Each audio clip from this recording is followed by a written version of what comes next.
Shalom dan puji Tuhan saudara atas kebaikan Tuhan pada setiap kita, sehingga pagi ini dengan izin Tuhan kita boleh bangun dengan bersihat, pikiran cergas dan semangat yang berkobar-kobar untuk melayani Tuhan. Untuk memulai renungan kita, mari kita berdoa.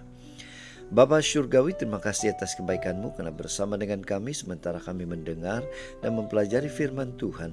Dalam nama Yesus kami berdoa. Amin. Saudara-saudari yang dikasihi dalam Kristus, tajuk renungan kita pagi ini ialah mahu bahagia atau tidak, itu pilihan. Apa pilihan Anda? Firman Tuhan dalam Lukas 15 ayat 18 dan 20 ringkasnya mengatakan, "Aku akan bangkit dan pergi kepada Bapakku." Lalu bangkitlah ia dan pergi kepada Bapaknya. Nah saudara, bacaan kita hari ini kita boleh baca di dalam Lukas 15 ayat 11 hingga 32. Ini merupakan perumpamaan Yesus tentang domba yang hilang. Saudara, ilustrasi daripada firman Tuhan. Sebenarnya si sulung dan si bongsu dalam perumpamaan ini mempunyai kesamaan, yaitu keduanya tidak puas hati dengan apa yang mereka dapatkan di rumah bapak mereka. Tetapi kemudian pilihan mereka berbeza, dan pilihan mereka itu sungguh menentukan apa yang akan mereka terima terjadi dalam hidup mereka. Kita perhatikan satu persatu. Si sulung yang merasa diri banyak berjasa kepada bapaknya, tetapi pada masa yang sama merasa bapaknya tidak membalas jasanya. Dia memilih menganggap bapaknya tidak mengasihinya, bahkan marah kepada bapaknya. Pilihan itu membuat si sulung jauh dari kebahagiaan. Kemudian si bongsu, memang dia pernah hilang karena meninggalkan rumah bapaknya dan hidup berpoya-poya, menghabiskan harta pemberian bapaknya.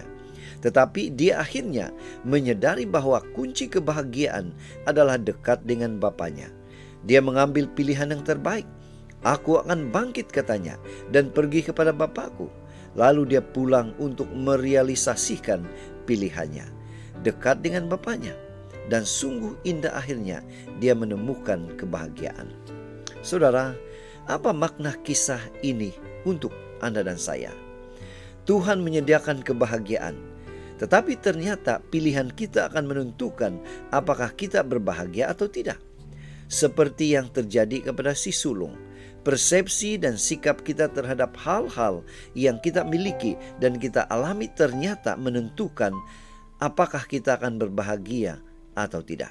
Dan seperti yang terjadi kepada si bongsu, langkah yang kita ambil sungguh menentukan apakah kita akan berbahagia atau tidak. Kita berbahagia jika kita memilih sikap dan langkah yang membawa kita kepada kebahagiaan. Tetapi kita tidak berbahagia jika kita memilih sikap dan langkah yang menjauhkan kita dari kebahagiaan.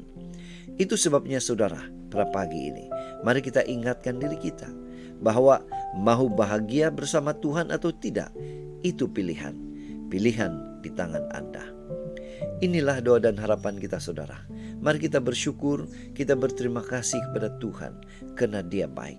Dia memberikan kita kekuatan, kemampuan untuk memilih bahagia bersama Tuhan. Mari saudara, kita tetap setia, tetap semangat, tetap positif, dan tetap sehat sampai Maranatha. Tuhan memberkati kita. Mari kita berdoa. Bapa Syurgawi, terima kasih karena memampukan kami untuk memilih bahagia bersama dengan Tuhan. Di dalam nama Yesus kami berdoa. Amin.